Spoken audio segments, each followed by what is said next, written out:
আসসালামু আলাইকুম। সবাই কেমন আছো? ভালো আছো? আপনারা সবাই কেমন জানায়েন কমেন্টের মাধ্যমে। সৌদি আরবে মানে রাস্তাঘাটের অভাব নাই। আমার মালিকে কালকে এই রাস্তাতে নিয়ে আসছে। তা রাস্তা দেখে আমি একটু মানে মানে অন্যরকম একটা ফিল আসছে। রাস্তাটা রাত্রে খুব ভালো লাগে, কিন্তু কালকে আমারে নিয়ে এসে হলো তার শেষ হওয়ার পরে, অফিস শেষ হওয়ার পরে পরে আমার নিয়ে আসছে এই রাস্তা দিয়ে। এখানে বসার মতো জায়গা আছে, লাইট আছে, তারপরে সুন্দর সুন্দর গাছ আছে, তাল গাছ আছে, সব ছোট ছোট গাছ। আপনার রাস্তাটা মানে দেখে নিয়ে খুব ভালো লাগলো। এই জায়গায় দাঁড়ায় যদি বসা যাইতো, মানে বাতাস আছে, প্রচুর বাতাস আসে এই পাশ থেকে, প্রচুর বাতাস এদিকে আসে। এদিকে ফাঁকা জায়গা তো, ফাঁকা জায়গার ওই জায়গা দিয়ে মানে বাতাস আসে অনেক। এদিকে বসার মতো মানে সরকারে একটু বিনোদনের মানে একটু বিনোদন, তারপরে একটু আরামে এসে প্রকৃতিটা মানে অনুভব করার জন্য তারা সুন্দর মানে জায়গা করে দিছে। এই যে দেখেন আপনি, এই জায়গায় গাড়ি পার্কিং করার জায়গা।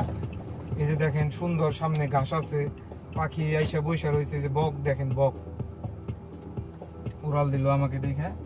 তারা সেহার মধ্যে বৈশা রয়েছে, সেহা জেনে আছে হেনে বয়ে রয়েছে। বুঝে দেন এরা পানির হাহাকারে গলা এমনি করতেছে। এই যে দেখতে পারতেছেন নাকি তা জানি না। এরা গাছের যে ছায়াটা আছে ওই ছায়ার মধ্যে আইসা বসে রয়েছে। এই জায়গায় গাড়ি পার্কিং করে রাখে, গাড়ি পার্কিং করে রাখা হয়। এই জায়গায় যায় না, বসে বৈশা থাকে। বসার বেরেঞ্চি আছে, সবই আছে, আপনাদের সবই দেখাইলাম। এরকম অনেক জায়গায় থাকে সৌদিতে এরকম, মানে এই এই মডেলই সব জায়গায় একই রকম। দেখেন এই যে বকগুলা বৈশা রয়েছে, দেখতে পাচ্ছেন? বকগুলা মানে রোদ্রের কারণে কোনো জায়গায় যাওয়া পারে না, খাওয়া পারে না। এরা কি খেয়ে থাকে? বাংলাদেশে তাও হাওর, নদী, নালা সব আছে। আর এই জায়গায় হাওর তো মনে করেন যে আমি যে জায়গায় থাকি এন থেকে আরো 75 কিলোমিটার যাওন লাগে, তারপরে হলো হাওর। এই ব্রিজের তলে উট আছে, এই মানে ইয়ের জন্য, মানে রোদ্রের জন্য এনে তো এনে এনে বয়ে থাকে, বয়ে টয়ে থাকে, খাড়ায় থাকে। অনেক উট আছে এই জায়গায়। এটা ব্রিজ, ব্রিজের নিচ দিয়ে আপনার পানি তো নাই, কে পানির কথা আর কি কমু, পানি তো নাই। এই জায়গা দিয়ে মানে ওই যে উট যাতায়াত করে। এই যে পাশে ওই যে উট, উট আছে, সব জায়গায় উট আছে। সৌদি আরবে মানে দেখার মতো জায়গা অনেক। এই জায়গায় চাষাবাদ হয় খুব কম, চাষাবাদ করে মাজরায়। মাজরায় আমিও আসছিলাম, মাজরায় আসছিলাম 3 দিন। মাজরায় মনে করেন যে আসছিলাম, মাজরায় অনেক কিছু আছে, গরু, ছাগল, হাঁস, মুরগি। আপনাদের একদিন দেখামু হাঁস মুরগি নিয়ে। হাঁস নাই, মুরগি আছে, পাখি আছে, উট পাখি আছে, তারপর ময়ূর পাখি আছে, অনেক রকমের পাখি আছে, কবুতর আছে।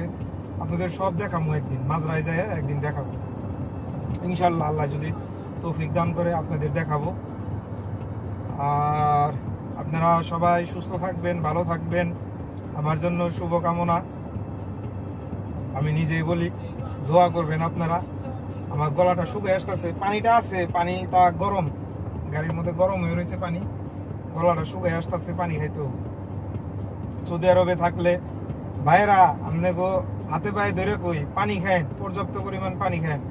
আর এই জায়গায় পানি একমাত্র পাওয়া যায় আপনার বলদিয়ার পানি আছে আর মসজিদের পানি। আমি একটা মসজিদ নিয়ে একটা ভিডিও করবো, মসজিদের একটা ভিডিও করতে হবো,